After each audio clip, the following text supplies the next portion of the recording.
Namaskar. Good afternoon. My name is Biswajit Mahapatra, and I welcome you all to today's session on theatre and spirituality. This is going to be the last session of this series talk on art forms and spirituality. Before we start the talk, let me invoke the universal prayer followed by 1 minute silence. O hidden life, vibrant in every atom, O hidden light, shining in every creature, O hidden love, embracing all in oneness may each other who feels himself as one with thee, know he is one with every other.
Welcome back.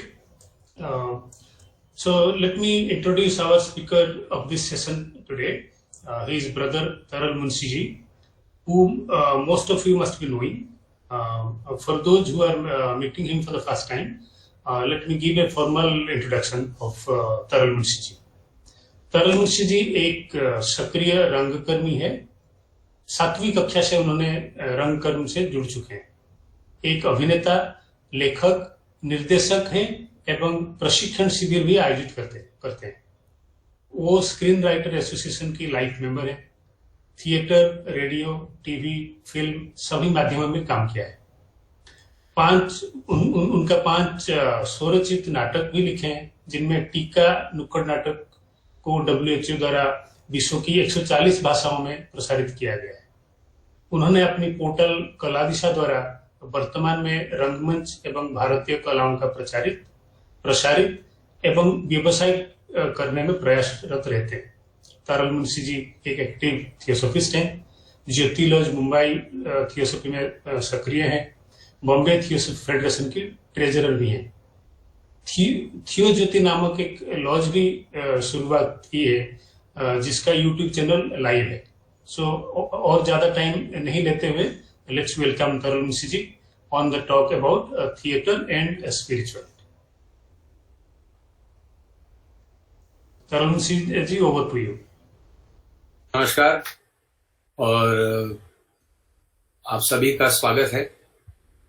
आज का जो शीर्षक है वो यही है कि theatre और स्पिरिचुअलिटी। लेकिन हम लोग जब थिएटर में कुछ भी शुरुआत करते हैं तो एक छोटी सी प्रेयर से करते हैं, जिसका जुड़ाव कहीं ना कहीं अभिनय की जो स्पिरिचुअलिटी है उससे जरूर है।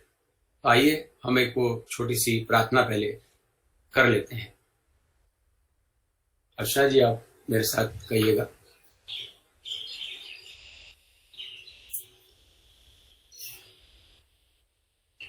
स्क्रीन दिख रहा है आप लोगों को? ये एक्चुअली एक श्लोक है। आप लोगों को स्क्रीन दिख रहा है? कोई भी एक जवाब दे सकता है मुझे? हाँ, दिख रहा जी।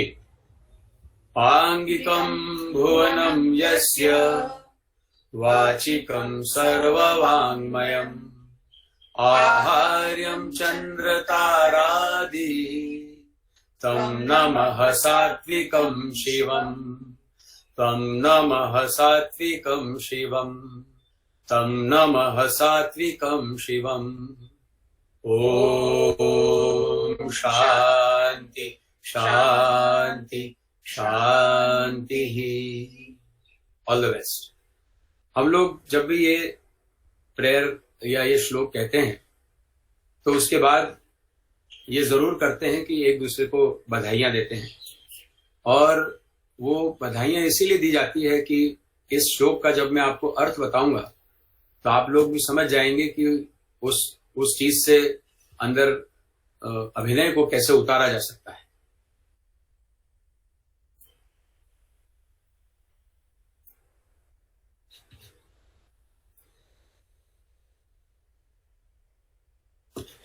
ये श्लोक का अर्थ है कि ओम अर्थात समस्त विश्व जिनका अंग शरीर है।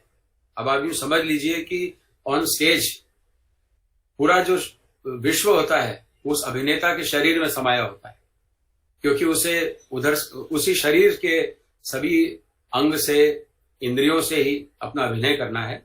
तो समस्त विश्व जिनका अंग शरीर है, समस्त विश्व की वाणी जिनकी वाचा है, क्योंकि भाषा होती है इसलिए जिसकी वाणी में पूरे विश्व की भाषा है, चंद्र और तारे जिनके आभूषण है।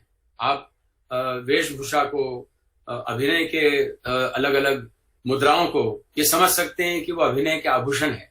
तो चंद्र और तारा जिनके आभूषण है, ऐसे सात्विक शिव को, जो अभिनेता का रूप है उसे सात्विक शिव का रूप माना गया है कि वो सात्विक शिव के रूप को हम प्रणाम करते हैं। तो ये प्रणाम स्वयं को होता है, स्वयं जो किरदार निभा रहे उसको होता है। और इस प्रार्थना के बाद हम जब मंच पर जाते हैं तो हम नहीं रह जाते, हम वो किरदार में रस बस जाते हैं। तो नाटक की कोई भी प्रस्तुति की शुरुआत में ही एक तरह का इस तरह का अध्यात्म है, ये मैं आप लोगों के साथ शेयर करना चाह रहा हूं। अब आगे हम बढ़ते हैं और एक छोटा सा विचार ये हम आपस में शेयर करते हैं कि आखिर थिएटर स्पिरिचुअल है या नहीं। तो मुझे लगता है कि थिएटर इसलिए स्पिरिचुअल है क्योंकि जिस तरह से आध्यात्मिकता का कोई धर्म या संप्रदाय से कोई मतलब या संबंध नहीं है, आप अंदर से कैसे हैं, स्पिरिचुअलिटी या आध्यात्मिकता जो है वो इसी बारे में है। आध्यात्मिक होने का मतलब है भौतिकता के परे जीवन का अनुभव कर पाना। मतलब आप जो भी भौतिक रूप से इस विश्व से जुड़े हुए हैं, आप किसी स्पर्श से इस विश्व से जुड़े हुए हैं, तो उन सारे स्पर्शों से मुक्त हो जाना। अगर आप किसी दृष्टि के साथ इतने जुड़े हुए हैं कि उसके बिना, उसे देखे बिना नहीं रह सकते, उस दृष्टि से मुक्त हो जाना। और जिह्वा के उस स्वाद को जो आप भुला नहीं पाते, उस स्वाद से मुक्त हो जाना। मतलब पूरी तरह से जीवन को से मुक्त होकर अपने इनर सेल्फ को पाने को ही आध्यात्मिकता कहते हैं। और जैसा मैंने आपको बताया कि इस श्लोक के बाद जब हम मंच पर जाते हैं तो हम पूरी तरह से हमारे जो एक भौतिक स्वरूप है, अगर मेरा नाम तरल मुंशी है, आपका नाम विश्वजीत मोहपात्रा है या कुछ और नाम है, तो वो नाम के व्यक्ति ना रहते हुए उस रोल में, अगर मैं जज का रोल कर रहा हूं तो मैं जज बन जाऊंगा, अगर मैं नौकर का रोल कर रहा हूं तो नौकर बन जाऊंगा। मुझे मेरा कैरेक्टर सिर्फ ये याद रहेगा कि तू रामू है और तुझे आज्ञा के ऊपर से चाय लाना है या काम करना है। अगर मैं जज हूं तो मेरा सिर्फ अंदर, मेरे अंदर एक पूरी तरह से कायनात जन्म ले लेगी कि मुझे इसका एकदम न्यायोचित फैसला लेना है। मैं ये भूल जाऊंगा कि मैं क्या हूं, मैंने पानी पिया है नहीं पिया, ये सारी चीज कुछ ध्यान नहीं रहती। तो भौतिक रूप से अपने आप को कट कर देने का मतलब, अगर आपकी सृष्टि में सभी प्राणियों में भी उस परम सत्ता के अंश को देखते हैं जो आप में है, तो आप आध्यात्मिक हैं। मतलब अगर वापस थिएटर को जोड़ूं तो अगर आप उस किरदार को वहां जी पाते हैं स्टेज पर, चाहे 2 घंटे के लिए या 3 घंटे के लिए, तो आप आध्यात्मिक हैं, क्योंकि आप स्वयं नहीं रहे। आपने स्वयं के अंदर से एक किरदार ही सही, लेकिन उसे सबके सामने उपस्थित कर दिया। तो इसका मतलब यही होता है कि आप स्वयं नहीं रहे। मेरे स्वयं के एक नाटक का उदाहरण दूं, आधी रात के बाद, डॉक्टर शंकर शेष का लिखा हुआ था। और उस नाटक के अंदर एक बहुत विचित्र बात थी कि आधी रात के बाद एक ईमानदार जज के घर में एक चोर घुस जाता है एक बैग लेकर और बोलता है कि मैं चोरी के उद्देश्य से घुसा हूं। लेकिन बाद में जैसे जैसे नाटक आगे बढ़ता है, चोर अपनी अपनी चीजें बताता जाता है कि वो क्यों आया है, कुछ प्रूफ लेकर आया है। लेकिन इस पूरे नाटक में एक बड़ी विचित्र बात थी जिसने मुझे पहली तरह से अपनी इंद्रियों पर कंट्रोल सिखाया। 2.5 घंटे के नाटक में जज की एक भी एग्जिट नहीं थी। मतलब आप सोच लीजिए, अगर पानी की प्यास लगी तो वहां पर पानी है, लेकिन अगर पानी निकास की इच्छा हुई तो आपके पास कोई विकल्प नहीं, आप उस किरदार में जी रहे हैं। मतलब कितना कठिन है कि आपको जो नॉर्मल चीजें होती हैं, वो भी आप उस वक्त भौतिक रूप से तो क्या, उसकी जरूरत के रूप से भी अनुभव नहीं कर सकते। और 2.5 घंटे के बाद जब नाटक खत्म होता है, पर्दा गिरता है, तभी वो किरदार अंदर जाकर जो भी उसे करना है या जो भी जिस तरह से भी उसे रिलैक्स होना है वो हो सकता है। तो ये इससे बड़ी आध्यात्मिकता क्या होगी कि आप 2.5 घंटे तक एक किरदार के अंदर ऐसे रच बस गए हैं कि आपको ये भी नहीं मालूम है कि आपको पेन हो रहा है, क्या हो रहा है, क्या नहीं हो रहा है। इसीलिए मैं समझता हूं कि थिएटर स्पिरिचुअल है। मोस्ट ऑफ इट, इंग्लिश में भी हम देख लेते हैं कि most of it, if not all, theater artists feel a strong spiritual impetus in the to create their work. They feel instinctively drawn to use their craft to raise awareness of social and political issues, to influence the culture around them, their art, and the better society through their plays. Definitely, जब कोई नाटक होता है, आगे हम बहुत विस्तार में देखेंगे, तो मैं यहाँ पर ज्यादा नहीं कहूंगा कि उसकी सारी विषय वस्तु और सब कुछ निर्धारित है भरतनाट्य शास्त्र में, जो हम आगे देखेंगे, इसलिए मैं थोड़ा इसे शॉर्ट में ले लूंगा। ये एक स्पिरिचुअली अनुभव है, ये भी मैंने आपसे डिस्कस कर लिया कि अपने तन मन और आत्मा को स्वस्थ रखना पड़ता है और इसके अंदर से पूरी तरह से अपने आप को हार्मनी में डालकर उस किरदार में जाना पड़ता है, जिस तरह से हम किसी भी स्पिरिचुअल चीज को करते हैं। मौन का अभ्यास करना पड़ता है, आपके रूप को स्थिर करना पड़ता है। जब कोई दूसरा किरदार बोलता है तो आपको सुनना पड़ता है।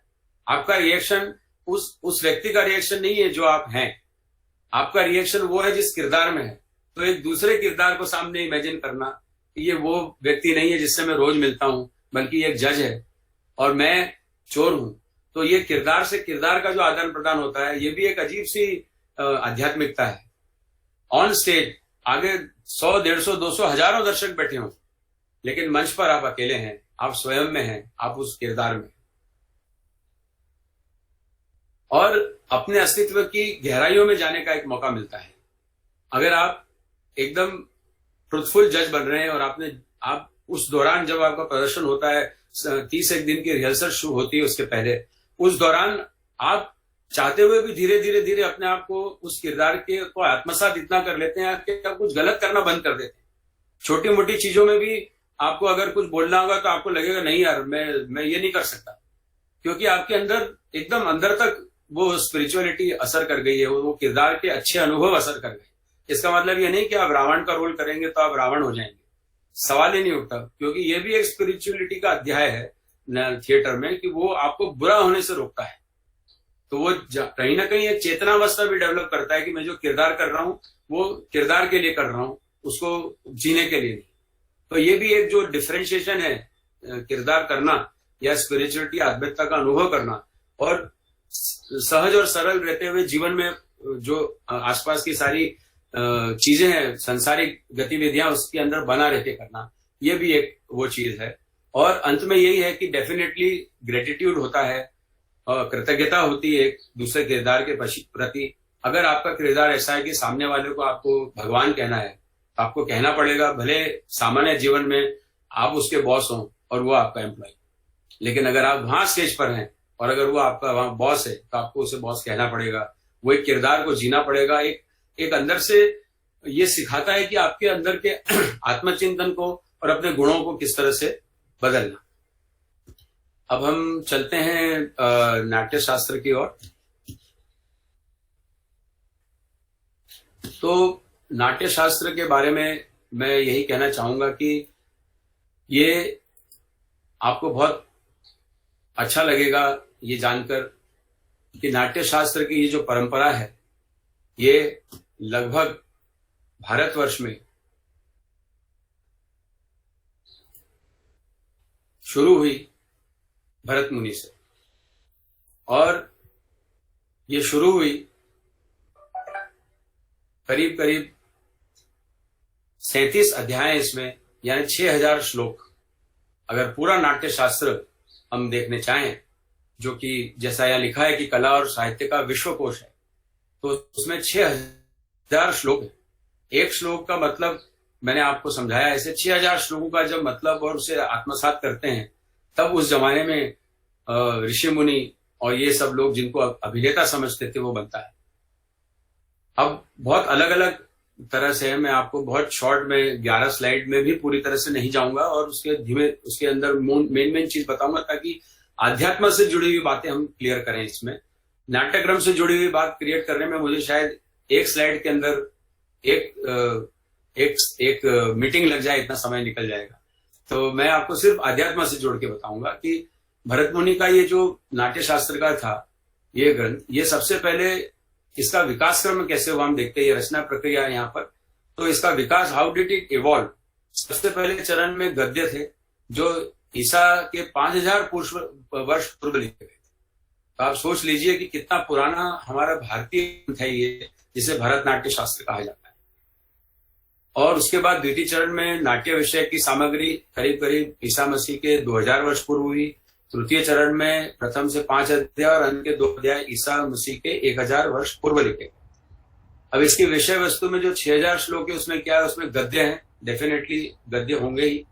और उसके अंदर सूत्र हैं, कई कारिकाएं हैं, छोटी छोटी गद्य वो चीजें। निरक्त शैली मतलब ऐसी शैली के गद्य हैं जिसकी कोई शैली नहीं है, मतलब वो शैलियां बाद में बनी कि ये शैली होती है। वो एकदम निर्विवाद रूप से एकदम प्योर है और एकदम सचूर्ण पद है, जिसको भी कहा जाता है कि किसी उद्देश्य से लिखे। और पद्य है जिसको मतलब जिसको छंद प्रारंभ और अंत में कर सकते हैं। अनुवंश की परंपरा के छंद हैं, आर्य छंद हैं, 4 उपजातियों के छंद हैं और इस तरह से 136 प्रकार के छंदों से बनकर ये पद्य बनता है।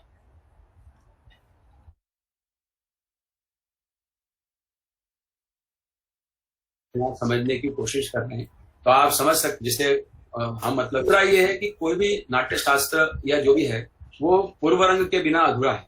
पूर्व रंग माने जैसा कि अभी थोड़ी देर पहले हम लोग अगर कोई भी मीटिंग होती है तो जो लोग मीटिंग के सक्रिय कार्यकर्ता रहते हैं वो थोड़ी देर पहले मिलते हैं।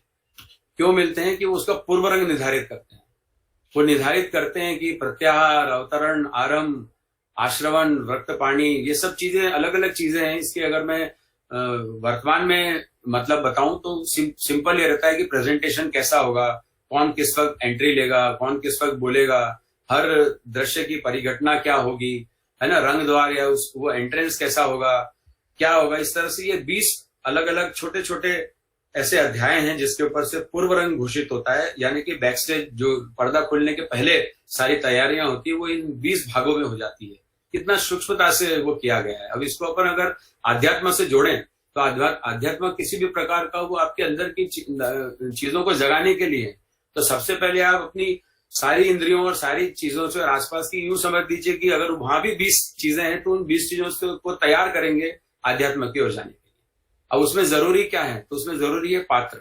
पात्र में वाद्य वादक होते हैं। आपने देखा होगा कि कई नाटक होते हैं जो म्यूजिकल होते हैं तो उसमें गायक गायिकाएं होती हैं। एक नाटक का नरेशन देता है, उसको सूत्रधार बोलते हैं। महाभारत सीरियल में भी समय का किरदार जो निभाया गया था कि मैं समय हूं, वो एक सूत्रधार का किरदार था क्योंकि वो सूत्र देता है कि आगे क्या होगा।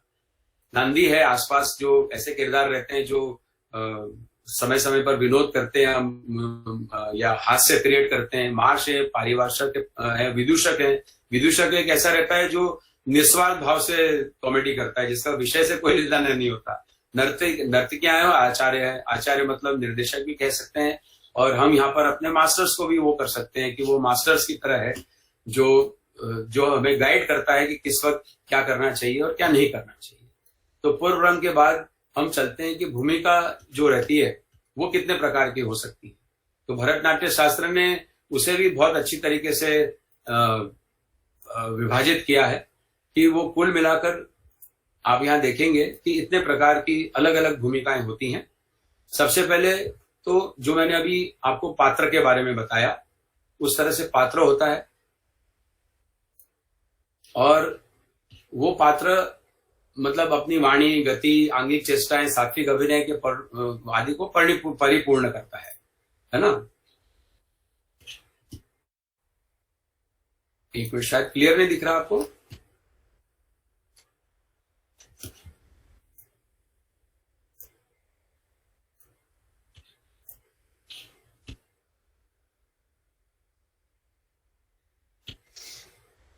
और उसके बाद है आचार्य। मतलब नाट्य के समस्त अंगों का ज्ञाता होता है ये। जो मैंने निर्देशक के बारे में बताया, पात्र को किस तरह से आना है, किस तरह से जाना है, कौन सा डायलॉग कैसे बोलना है, क्या अभिनय करना है, अंदर क्या आत्मसात करना है, और इस तरह से सभी प्रकार। भरत जो होता है वो एक ऑलराउंडर एक्टर होता है, जिन्होंने सारों रसों की भूमिकाओं में कर दिया रहता है। नाट्यकार जो होता है, जो पूरे सात्विक परिकल्पना करता है, स्क्रिप्टिंग करता है, नायक होता है, नट होता है, नांदी होती है, सूत्रधार होता है, जो आगे मैंने आपको बताया उसी के कुछ मुकुटद्वार होता है, जो हर तरह के हेडगियर बनाने में एक्सपर्ट रहता है। फिर वेशभूषाकार रहता है, जो कॉस्ट्यूम डिजाइनिंग करता है। चित्रज्ञ रहता है, इसके पहले हमने म्यूजिक के ऊपर स्पिरिचुअलिटी को जोड़ा था, चित्रकारी से जोड़ा था और गायन से जोड़ा था। तो ये सारी चीजें आपको यहाँ जैसे जैसे मैं कहता जाऊंगा उसी के अंदर मिलेगी। चित्रज्ञ जो होता है वो पूरा सेट डिजाइनिंग करता है, उसके अंदर कौन से रंग कहाँ आने चाहिए, किस सीन को करुण बनाना है तो क्या रंग चाहिए, किस सीन को विनोदपूर्ण बनाना है, हास्यपूर्ण बनाना है तो क्या रंगकारी चाहिए, ये सारी चीजें होती है। चित्रज्ञ होता है वो चित्रकारी में निपुण होता है।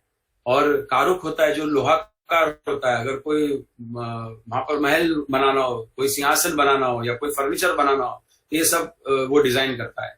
नाटकीय रहता है, जो नाटकीयता से सारी चीजें प्रस्तुत करने का होता है। और रजक होता है, जो यहाँ देखिए कि वस्त्र धोने से लेकर उसे प्रेस करके हर किरदार की एंट्री के पहले उसके हाथ में देने वाला भी एक पात्र पीछे होता है। इन सभी का बहुत बहुत डिटेल में वर्णन जो है हम भरतनाट्य शास्त्र में हमेशा देखते हैं, और ये अपने आप में संपूर्ण शास्त्र है। आइए हम अगली ओर चलते हैं कि अभिनय के बारे में जानते हैं थोड़ा बहुत कि अभिनय क्या है।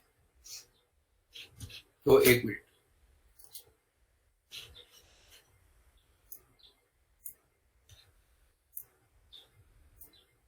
तो अभिनय क्या है हम ये देखते हैं। अभिनय जो है वो आंगिक हो सकता है, वाचक हो सकता है, आहार्य हो सकता है और सात्विक हो सकता है। ये चारों प्रकार के अभिनय के बाहर आपको किसी भी भाषा में या किसी भी जगह आपको ये नहीं मिलेगा कि इसके बाहर कोई अभिनय जा रहा है। आंगिक अभिनय में आप देख रहे हैं कि अगर मैं वर्णन करने जाऊं तो कुल मिलाकर 345 मतलब 345 प्रकार के आंगिक अभिनय हैं। अब आप सोच लीजिए कि भरतनाट्य शास्त्र अगर मैंने तो केवल 2 महीने का कोर्स किया था, मैं भी शायद इन सबको बहुत शॉर्ट में कर पाया, लेकिन एक दिन में तो इसे कर पाना असंभव है। फिर भी मैं कोशिश कर रहा हूं कि मुख्य तरीके से बता दूं कि इसमें आंगिक अभिनय जो रहता है, जिसमें से अंग प्रदर्शन होता है, उसमें पहले जो आप देख रहे हैं कि करीब करीब 97 भेद लिखे गए हैं। उसके अंदर सिर, हाथ, पैर, पार्श्व, कटी और पांव, इन सबसे अभिनय को अंग शारीरिक अभिनय कहते हैं। मुखज मतलब उपांग जो होते हैं, नेत्र, भ्रकुटी, नासिका, अधर, कपोल, चिंबुक, ये सारे उदाहरण हम नृत्य में भी देख चुके हैं। जब वो नृत्य कर रहे थे तो मैंने उनसे कहा था कि वो फेस के अलग अलग एक्सप्रेशन दिखाएं, तो वो यही है कि भ्रकुटी, नासिका, नेत्र से उन्होंने दिखाया था। जो भी नाट्य शास्त्र का भाग है, क्योंकि नाटक के अंदर डांस, म्यूजिक, जो जितने भी प्रकार की कलाएं सभी मिक्स हो चुकी हैं। फिर उसमें वाचिक अभिनय है। वाचिक अभिनय भी आप देख सकते हैं कि वर्ण, ध्वनि, पाठ, कंकु, ये सब अलग अलग चीजें हैं। भाषा कैसी होना चाहिए, स्वर कैसा होना चाहिए, किस समय कौन सा छंद, किस समय कौन सा अलंकार, किस समय कौन सा काव्य गुण, किस समय कौन सा काव्य दोष और किस समय कौन से काव्य लक्षण, छंद भेद, ये सब चीजें मिलकर इस वाचिक अभिनय को बनाती है। और इसके भी कुल 335 अंग हैं। फिर आहार्य अभिनय आता है, जो पुष्प, अलंकार, अंग रचना और आसपास की वेशभूषा, पार्श्वगत और इन सब चीजों से बनता है। और उसमें उसको भी अध्याय 6 और श्लोक में 23 उसमें बांधा गया है। उसके बाद सात्विक अभिनय है, जो सामान्य, चित्र, सुकुमार, अबुद्धि और प्रकृति और विभाव, अनुभव, इष्ट और अनिष्ट के मध्य से होता है। तो इस प्रकार से आंगिक, वाचिक, आहार्य और सात्विक इस तरह के अभिनय प्रकार हैं। आगे बढ़ते हैं।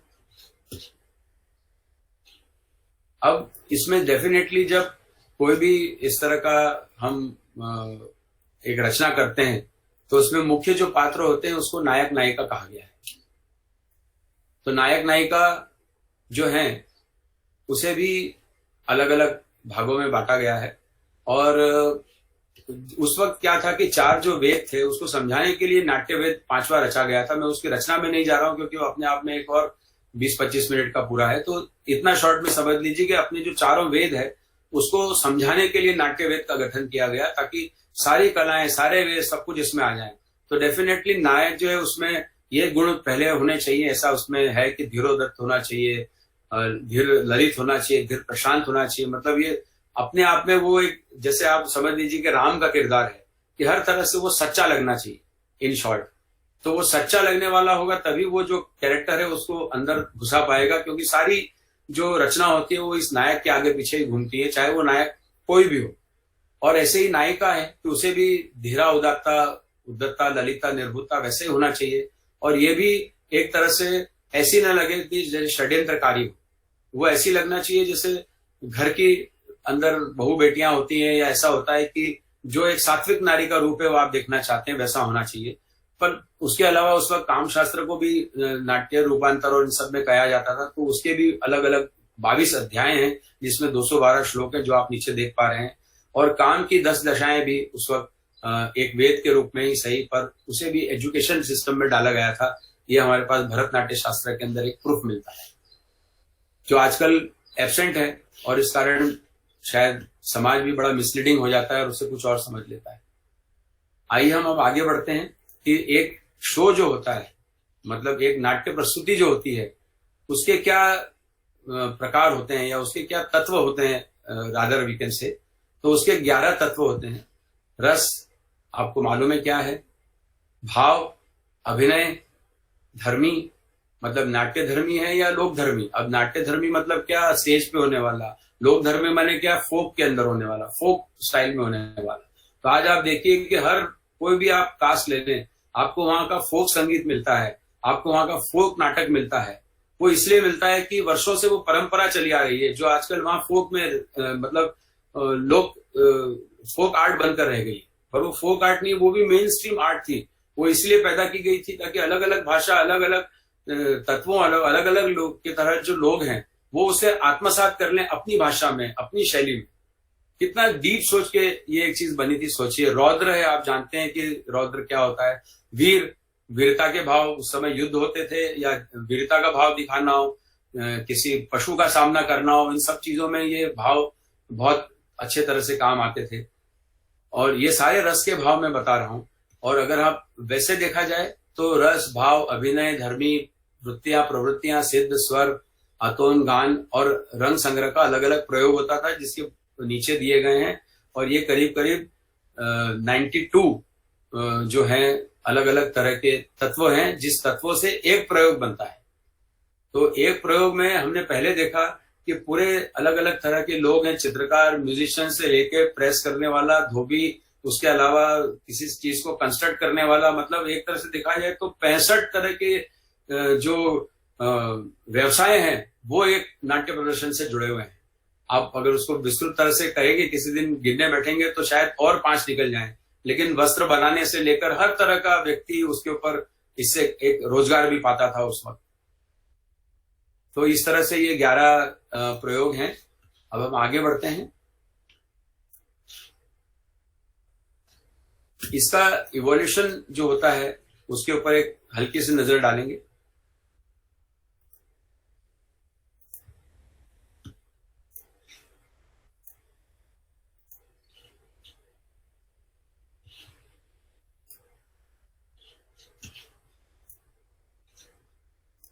Just minute.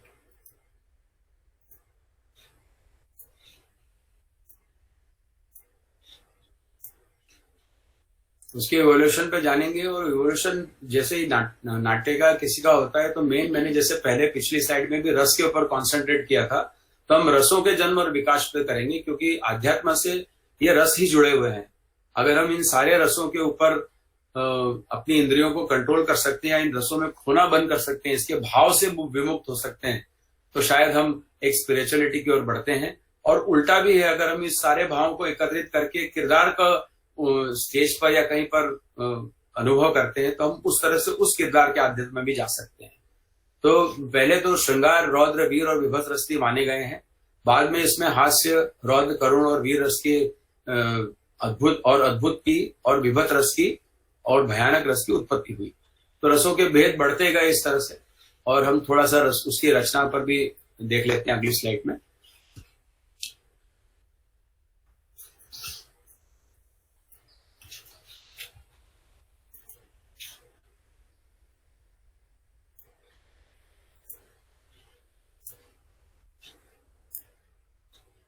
आप जैसा कि हम पिछली बार डिस्कस कर रहे थे अभी अगले पिछले स्लाइड में कि श्रृंगार, हास्य, करुण, रौद्र, वीर, भयानक, विभत्स और अद्भुत, इस तरह के रस हैं। लेकिन हर रस का के एक देवता और वर्ण भी है, मतलब रंग भी है। जैसे कि एग्जाम्पल मैं लूं तो श्रृंगार रस का देवता विष्णु है और उसका वर्ण श्याम है। हास्य का प्रथम है और उसका वर्ण श्वेत है। करुण का देवता यम है और उसका वर्ण कपोत है। रुद्र लाल, इंद्र गौण, काल कृष्ण, महाकाल नील और ब्रह्मा पीत। तो हम ये सारे रंगों से, वैसे भी कोई चित्र देखते हैं इन देवताओं का तो उसमें ये सारे रंग विद्यमान रहते हैं। तो ये नाट्य शास्त्र के हिसाब से उस रंगों को चुना गया है ताकि वो वही सामने वाले के ऊपर वही इफेक्ट डालें या असर डालें जो उस रस का है, जो उस देवता के थ्रू वहां वो लोग रिप्रेजेंट करते थे। अब इसमें स्थायी भाव है, विभाव है, अनुभाव है, वैचारिक भाव है, सात्विक भाव है। तो ये सारे मिलकर रस के प्रकार होते हैं। और अगली स्लाइड हम देखते हैं।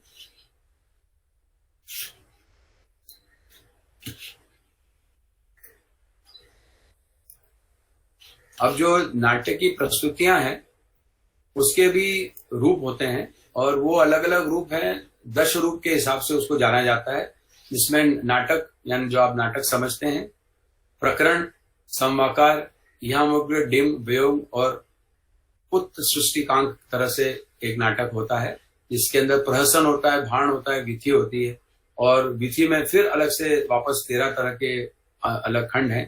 तो नाटक की प्रस्तुति को भी जिस हिसाब से आपको ऑडियंस को दिखाना है उस हिसाब से उसके रूपों को भी इसमें वर्णित किया गया है।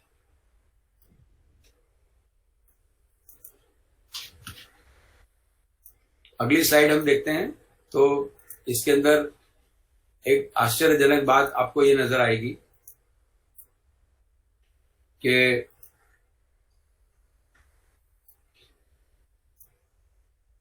नाट्य शास्त्र जो पुरानी पांडुलिपियां हैं वो तो बड़ी मुश्किल से अवेलेबल होती हैं, लेकिन आप देखिए कि हम 5000 साल पहले ईस्वी के जो नाट्य शास्त्र की बात कर रहे हैं वो छपा कब, 1826 में, वो भी H.H. विल्सन ने इस शास्त्र के कुछ भाग छापे।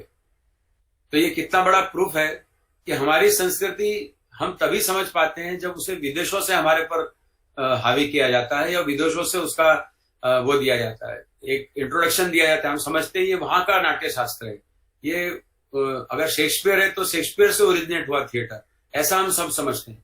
लेकिन दरअसल ये सारे नाट्य शास्त्र जो भी विश्व में व्याप्त हैं वो भरत नाट्य शास्त्र के ही कोई ना कोई भाग है, कोई ना कोई फोक आर्ट है, कोई ना कोई अलग अलग विभाजन है, अलग अलग भाषाएं हैं।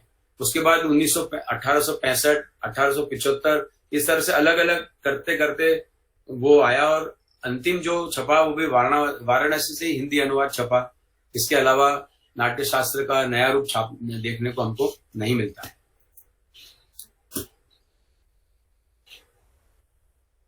तो ये थी कुछ स्लाइड्स जिससे मैं आपको ये दिखाना चाह रहा था कि नाट्य शास्त्र क्या है और किस तरह से ये हमारे आध्यात्मिक जीवन से जुड़ा हुआ है, किस तरह से ये अभिनेता को ट्रेन करता है, किस तरह से ये पेशागृह को ट्रेन करता है, किस तरह से ये दर्शकों को ट्रेन करता है उस विषय वस्तु में जाने के लिए, किस तरह से वो एक्टर को आत्मसात करता है उस रोल में आने के लिए। और जहां तक मैं समझता हूं कि थिएटर इसी तरह से आध्यात्म की ओर ले जाता है। अगर यहाँ तक किसी को कुछ प्रश्न हो या कुछ हो तो मैं यहाँ थोड़ा सा विराम लेना चाहूंगा ताकि हम इस डिस्कशन को और इंटरेस्टिंग बना पाए। इसके बाद बहुत छोटे छोटे 1-2 खंड हैं जो मैं चाहूंगा कि आप सब लोगों के साथ कुछ बातचीत हो जाए, उसके बाद करूं तो ज्यादा समझ में आया गया। हो सकता है उसमें से किसी का उत्तर उसमें भी हो। धन्यवाद सुनील जी। हाँ विश्वजीत जी, आप किसी का कोई प्रश्न हो तो कह सकते हैं। पर्सनली मुझे तो बहुत अच्छा लग रहा है क्योंकि हल्का फुल्का अभिनय हमने भी किया हुआ है, कभी स्कूल में, कभी कॉर्पोरेट में काम करते हुए भी, पर हमने कभी इस तरह जो फंडामेंटल चीजें जो आप भारत नाट्य शास्त्र में बता रहे हैं ये कभी हमें पता नहीं था। मतलब it's kind of eye opener कि इतनी डिटेल में हमारे पीछे ये सारे मतलब मॉड्यूल वाइज पड़े हुए हैं। It seems to very structured to me. तो तो हमें काफी अच्छा लग रहा है। Yes sir, it is very much structured और आज भी इसके बाहर किसी तरह का कोई शास्त्र है नहीं। राहुल जी या कोई और किसी को कुछ प्रश्न हो या कुछ और जोड़ना हो इसमें, तो आप तीनों वक्ता यही हैं, प्लीज जोड़िए इसमें कुछ और फिर आगे बढ़ते हैं। नहीं सर, बहुत अच्छा लग रहा है। एक क्विक रिवीजन हो रही है नाट्य शास्त्र की, तो और आपसे सुन रहे हैं तो और कुछ चीजें उसमें जुड़ रही हैं, तो सुनने में बहुत आनंद आ रहा है। और आई थिंक बाकी लोगों को भी अच्छा है, बाकी लोग भी परिचित हो रहे हैं नाट्य शास्त्र से।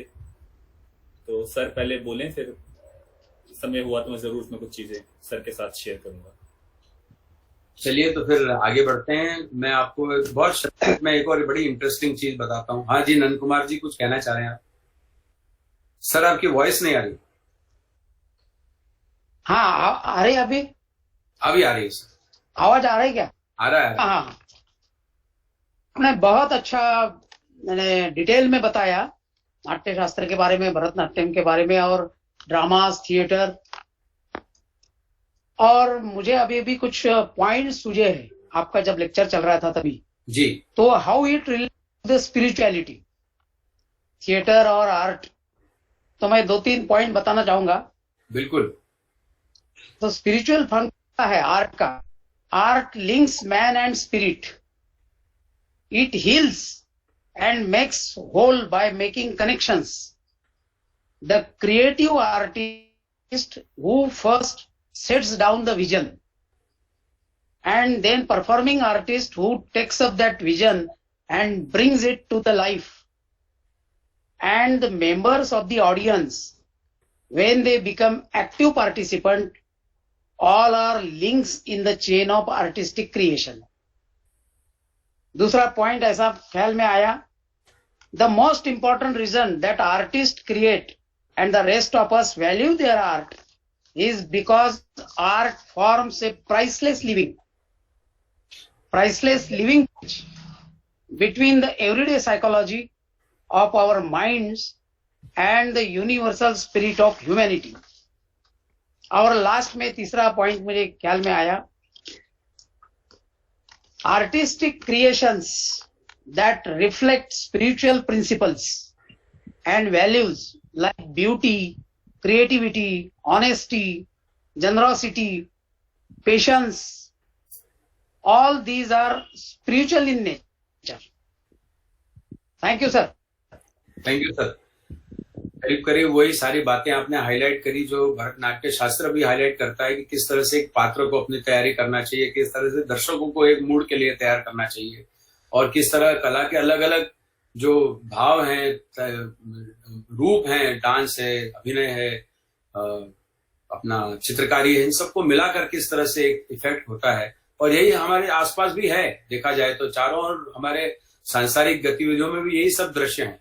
आपने स्पिरिचुअलिटी की बात की तो एक छोटी सी चीज और ऐड करूंगा कि एक प्रोफेशनल एक्टर हैं जिन्होंने मतलब अपना 25 साल के अनुभव में कुछ इस तरह से कहा है कि मैं आपको पढ़ देता हूं कि in my 25 years as a theatre student, professional actor and university teacher, I have perceived a common search being undertaken by Piyush and myself. What is it that brings creativity and inspiration?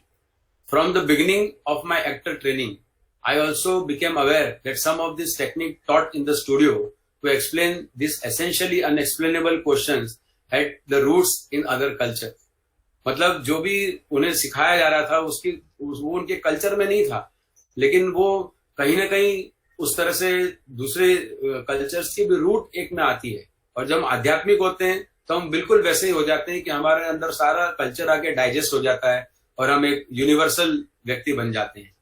Weather it was yoga, meditation, tai chi और other martial art training, there was an effort made to allow me to contact an inner side of my self. जो हम अभी बात कर रहे थे कि अभिनय में आप जो भी सीखते हैं उससे आप अपने इनर सेल्फ को डेवलप करते हैं उस चीज सीख से। तो जब आपका इनर सेल्फ डेवलप होता है तो डेफिनेटली अध्यात्म में भी आप इनर सेल्फ से ही कॉन्टेक्ट करते हैं। और कोई भी थिएटर, कोई भी अभिनय बिना इनर सेल्फ के कांटेक्ट के नहीं हो सकता। तो ये अपने आप में वो 2.5 घंटे का, 3 घंटे का, या वो जितने भी समय वो आप किरदार जी रहे हैं, एक आध्यात्म होता है। आगे वो कहते हैं कि recently my employment as a teacher had caused me to take a closer look at my own techniques and exercise and to examine the whole question of the spirituality of actor training.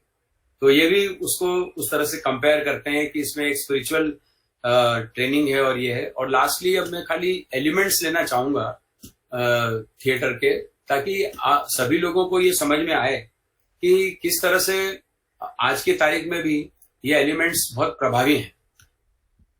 तो फिर से screen share करता हूं कि हम नाटक के तत्व के बारे में पहले बात कर चुके। जब थोड़ा सा इसको हम और उसमें देखेंगे कि कथा वस्तु, एक एक पॉइंट रहूंगा, बहुत डिटेल में नहीं जाऊंगा। कथा वस्तु बहुत इंपॉर्टेंट है। मतलब एक्चुअली में जो स्क्रीन प्ले होता है या जो कथा वस्तु होती है, जो उसका कंटेंट होता है, उसी को नाटक कहा जाता है। और वो भी अलग अलग प्रकार के होते हैं, लेकिन अभी हम सिर्फ इतना जाने कि इतिहास पुराण से प्राप्त होती भी कहानियां होती है, जो भी होती है, इसको हम कथा वस्तु कहते हैं। दूसरा है पात्र एवं चरित्र चित्रण। पात्र एवं चरित्र चित्रण इसलिए जरूरी है कि इसके बिना तो कुछ काम हो ही नहीं सकता। तो पहले तो कथा वस्तु आती है, फिर उसका पात्र और चरित्र चित्रण आता है। अब देखिए, चरित्र में जो अभी नंद कुमार जी बता रहे थे कि हमें तैयारी अध्यात्म में जो करना पड़ती है, वो यहाँ भी करना पड़ती है कि हम अंदर से अपने चरित्र चित्रण को इस तरह से करें कि चेहरे पे वो चरित्र दिखे। तो जब तक आप इनर सेल्फ से वो फील नहीं करेंगे, आपके चेहरे पर वो भाव आ ही नहीं सकते। आपका मन कुछ कह रहा है तो आपके भाव भी कुछ और कहेंगे। तो मतलब भारतीय परंपरा के अनुसार यह विनयी, सुंदर, शालीनवान, त्यागी और उच्च कुलीन होना चाहिए। उच्च कुल से उसकी जातिवाद का मतलब नहीं है। उच्च कुल से मतलब है कि उसके विचार उच्च कुल के होने चाहिए। किंतु अभी नाटकों में सारे पात्र होते हैं, और अगर एक किसान भी पात्र है तो वो भी वैसा ही है। संवाद, नाटक के अपने संवाद जो होते हैं वो बहुत महत्वपूर्ण होते हैं। उसे एक मीटर में लिखा जाता है, उतना ही कहा जाता है जितना उतने किरदार को उस वक्त या उस क्षण कहना है। तो ये भी वही बात है कि हम अगर अध्यात्म कर रहे हैं तो हम एक तरह का मूक संवाद कर रहे हैं। तो किस समय उस मूक संवाद को किस तरह से करना, वो भी अध्यात्म से हम जोड़ सकते हैं। देश काल और वातावरण बहुत जरूरी है। जैसे इस वक्त आप देख रहे हैं कि विश्व में बहुत डिस्टर्बेंस चल रहा है, अफगानिस्तान में कुछ हो रहा है, भारत को खतरा है, ये सब आता है। तो ये भी उस वक्त के नाटकों पे इफेक्ट करता है।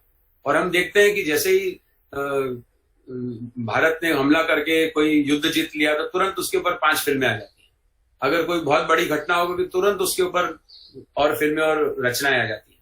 तो ये देश और वातावरण का थिएटर पे बहुत असर पड़ता है, और इसी तरह आध्यात्म पर भी बहुत असर पड़ता है। आप आध्यात्म करने बैठे और आसपास इतने डिस्टर्बेंसेस हैं तो उतनी ज्यादा मुश्किल कट ऑफ होने में होगी।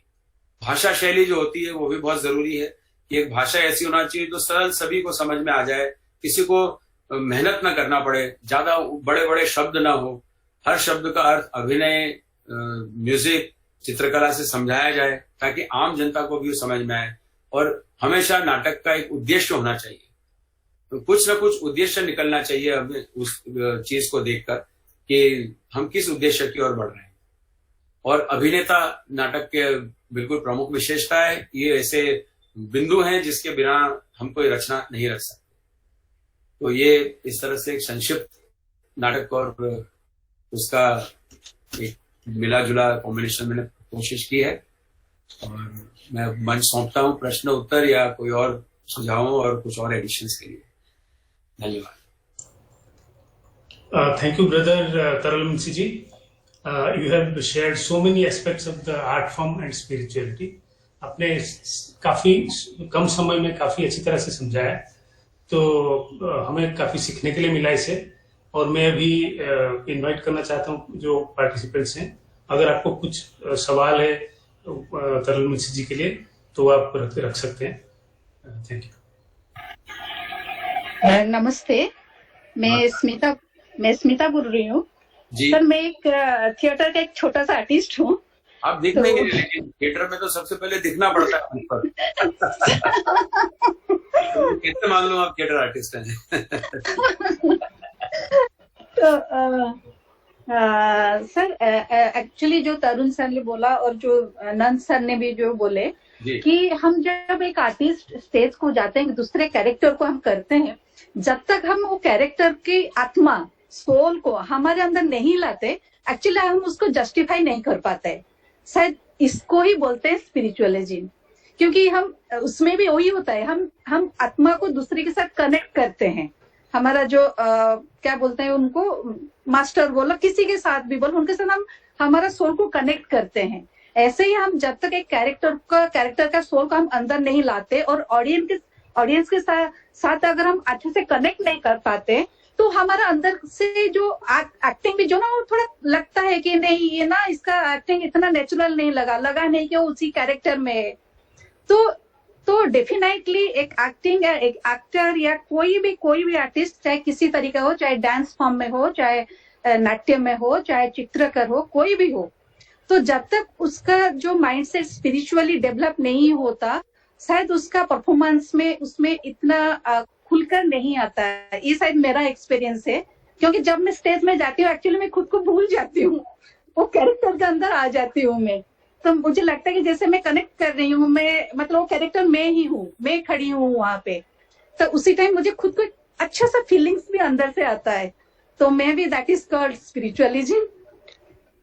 जी बिल्कुल, लेकिन इसके साथ ही हमें मंच पर यह भी देखना पड़ता है कि हम कृतज्ञ हों, हम सामने जो दूसरा अभिनय या अभिनेत्री जो किरदार कर रहे हैं उसे भी पूरी तरह से जीने का, या उसे भी पूरा मुक्ताकाश दें उसे करने का। तो दो तरह से सजगता होती है मंच पर, एक तो स्व होती है जो आप अभिनय कर रहे हैं, और दूसरी होती है कि आसपास की जो कायनात है, आसपास की जो सृष्टि है, उसका भी एक अच्छा बोध हम ट्रांसफर करते हैं आसपास।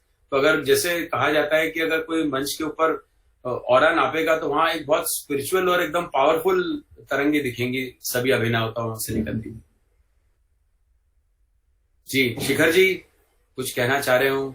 सुरविलना जी, काफी लोग हैं लेकिन शायद सब मूक हो गए। परमेश्वर माँ पात्रा जी की।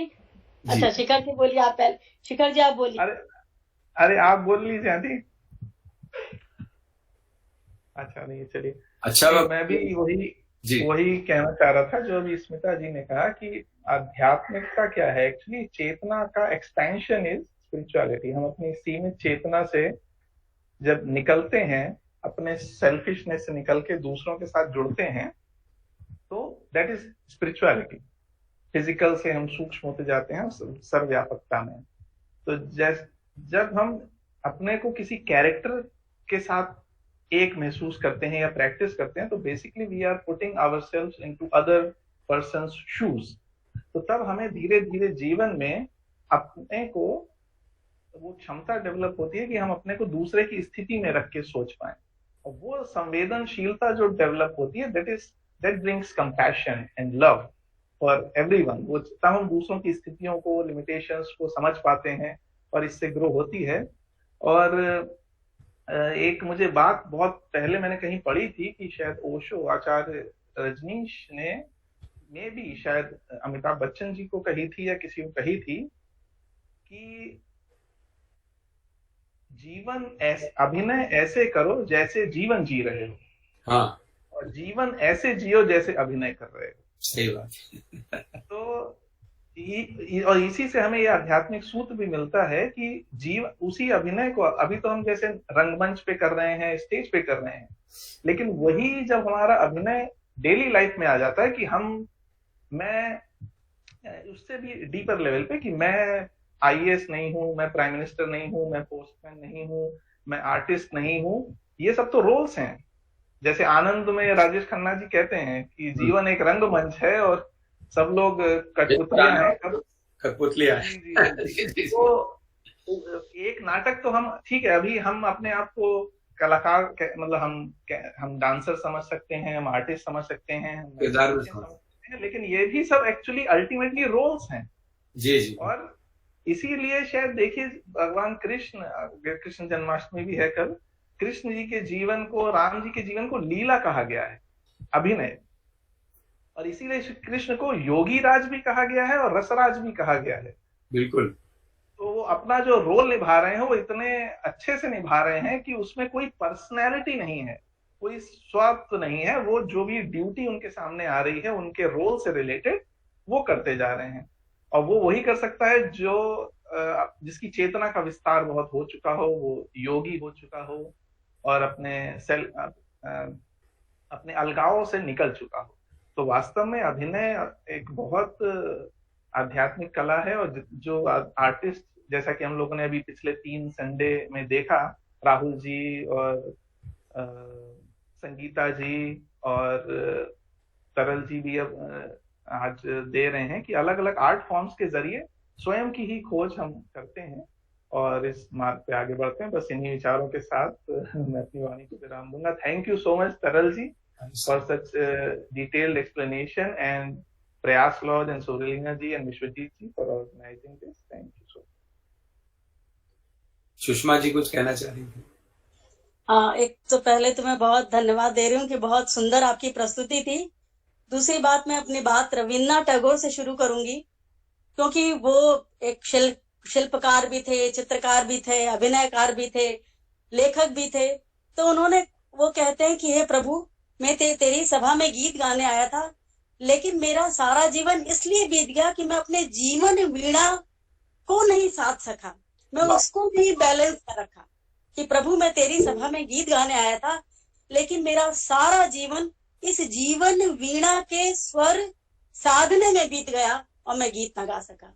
तो वास्तव में संगीत, जैसे एक श्लोक आता है कि साहित्य संगीत कला विहीना साक्षात पशु पुच्छ विषाणहीना, कि साहित्य संगीत और कला के बिना मनुष्य जो है बिना पूंछ का पशु है, लेकिन मनुष्य से हमको देव तक पहुंचना, देवत्व का हमारा डेस्टिनेशन है। तो उसके लिए हमको सामंजस्य, संतुलन और सृजनात्मकता तीनों चाहिए। और ये सामंजस्य, संतुलन और सृजनात्मकता संगीत से, पेंटिंग से, अभिनय से और नृत्य से आती है। तो ये जब ये चारों चीजें, वो ओरिएंटेशन है लाइफ के लिए कि टू अरेंज प्रॉपरली, हमको अपने लाइफ को कैसे अरेंज करना है। तो ये अरेंजमेंट, सुर लय और ताल का अरेंजमेंट, हमको जो है वो कविता में छंदों का अरेंजमेंट, और पेंटिंग में रंगों और लाइन का अरेंजमेंट, और उसी तरह अभिनय में हमको केश विन्यास, स्वर विन्यास, भाव विन्यास, शब्द विन्यास, मुद्रा अभिविन्यास। तो ये जो अभिविन्यास है, ये ओरिएंटेशन है, वही जो है वह एक कलाकार है। और वही जो एक वो कलाकार जो इसने सृष्टि ने बनाई, सृष्टि जिसने बनाई है, और वही कलाकार, वही हमको भी बनना है, वही सृष्टि का नियंता, सृष्टि का निर्माण करता। और हम में, सब में ये कैपेसिटी है, और हम इन्हीं कलाओं के माध्यम से कर सकते हैं, जो मैंने इसको ग्रहण किया आपकी बात से। जी, बहुत बहुत धन्यवाद। आपका विचार तो हमेशा ही एकदम सशक्त और प्रासंगिक होता है। धन्यवाद।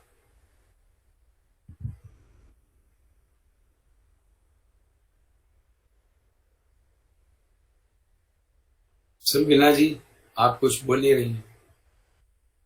नहीं, मुझे इतना कुछ ज्यादा बोलने का रहा नहीं, सबने इतने अच्छे अच्छे पॉइंट्स रखे सामने जी। लेकिन एक चीज जो मैं पर्सनली बिलीव करती हूँ कि हम लोग जो जीवन जीते हैं ये किरदारी ही है, हम एक एक किरदार निभाते हैं, और जितने भाव के साथ और जितने ऑनेस्टी के साथ हम अपने रोल्स को निभाएंगे, हम उतने करीब रहेंगे अपने आप से। एंड अपने आप से करीब रहने का मतलब अपने इनर बीइंग के साथ करीब रहना।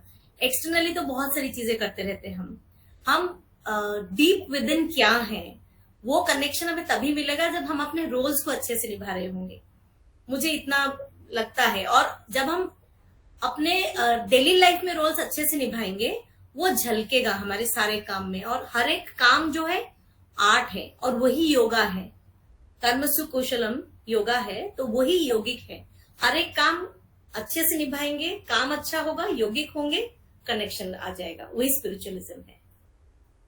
नहीं, बहुत बढ़िया बात है। और इसी में एक छोटी सी चीज जोड़ूंगा जो शायद शिखर जी ने भी कही कि हम जब हम समझो हमारे घर में हम फादर हैं या सन है या मदर है या डॉटर है, तो हम ये सारे रोल अपने आप निभाते हैं, बिना सोचे समझे इस किरदार को करते हैं, कुछ उसके लिए प्रयास नहीं करते हैं कि मैं इस किरदार में जाऊं। तो मेरे ख्याल से ये जो एक रोजमर्रा के जिंदगी का जो रोल है, ये आत्मसात ऑलरेडी हुआ होता है।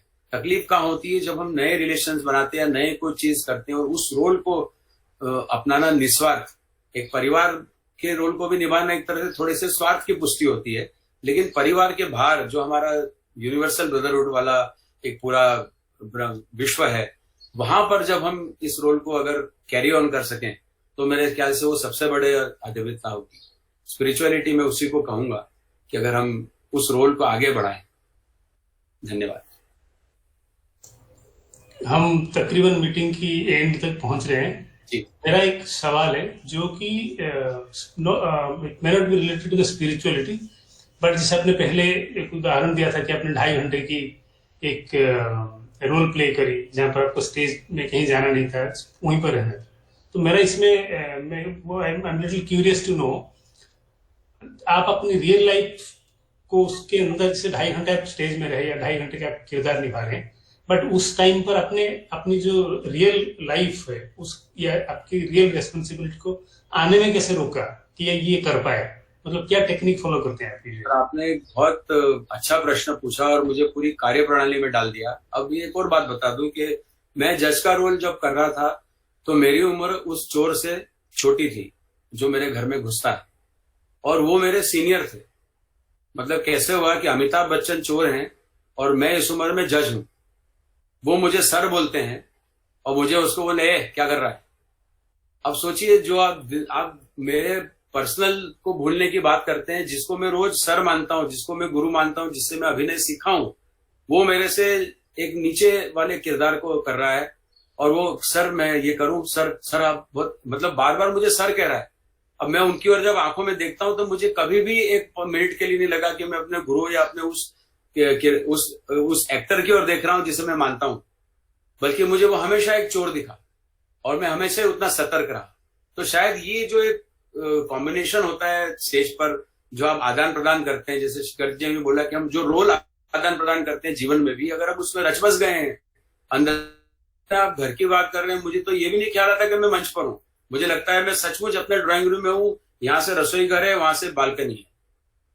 तो वो क्या होता है कि वही मैं कह रहा हूं कि आध्यात्म जैसा ही होता है वो। अच्छा, दूसरा एक चीज मैं शायद कहना भी भूल गया और इतने इसमें इंगित नहीं कर पाया कि अभ्यास, ये चीज ऐसे ही नहीं होती।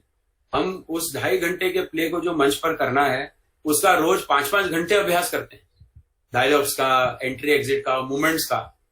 तो उस समय भी ये रियाज हो ही जाता है कि कितने समय भाई तुझे स्टेज पर ही रहना है। तो हम रिहर्सल में भी वही करते हैं जो हमें स्टेज पर करना है। तो शायद अध्यात्म भी इससे जुड़ा है कि आप जितना दूसरों के लिए करेंगे, जितना आप अंदर आत्म चेतना का भाव लाएंगे, उतना ही धीरे धीरे धीरे वो आप आध्यात्मिकता की ओर बढ़ते जाएंगे।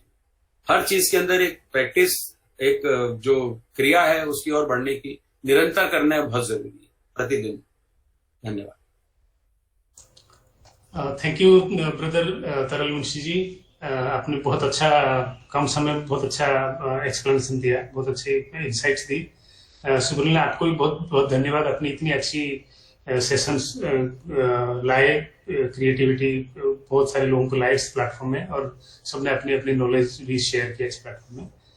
तो कुछ कह रहे हैं? मैं ये अनाउंस करना चाह रही थी कि अभी जैसे हमारा ये सेशन पूरा एक सीरीज टॉक था, हम लोग भगवत गीता एक सीरीज टॉक करने जा रहे हैं, but that is by our young members.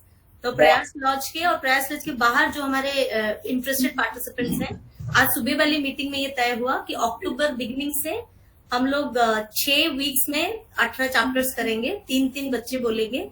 तो आप लोग प्लीज हमारे इस फोरम में ज्वाइन करते रहिएगा, क्योंकि हम बिकॉज हमारा जो लॉज है यंग मेंबर्स का लॉज है, हम अभी उनको भी प्रमोट कर रहे हैं कि वो लोग आए, बोले, इसी बहाने वो लोग पढ़ेंगे भगवत गीता। उनमें से शायद 2000 बच्चों को छोड़ के किसी ने पढ़ा कर this is the platform where we are asking the children to study the scriptures also.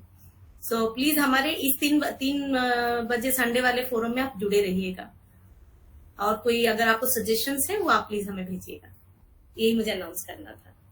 Thank you. आज हमारा मीटिंग अभी यहीं समाप्त होगा। हम 1 मिनट साइलेंस ऑब्जर्व करेंगे, उसके बाद हम प्रेयर करके मीटिंग करेंगे।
सर्वे भवन्तु सुखिना, सर्वे सन्तु निरामया, सर्वे भद्राणि पश्यन्तु, मा कश्चित् दुःखभाग् भवेत्। ओम शांति शांति शांति। The meeting will be over now. Thank you everybody for your participation today. Thank you, Tarun Mersi ji. Thank you, Subrahmanyam. Thank you so much, sir. Namaste.